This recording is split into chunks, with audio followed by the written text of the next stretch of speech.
I think for a lot of enterprises, it's very often, or that they often see SD-WAN as just an MPLS replacement. It's often a cost savings exercise.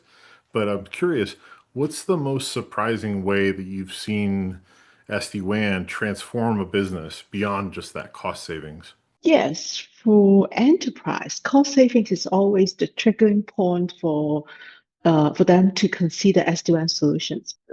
When doing the evaluations and deployment process, their concerns are often much more beyond cost reductions, like security, flexibility, and agility they care about.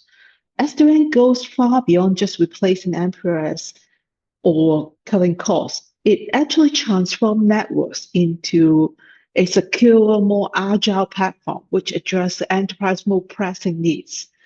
SD-WAN nowadays becomes the foundation. The enterprise can easily incorporate centralized securities and control like SASE, zero trust into the network, ensuring consistent protections across all sites.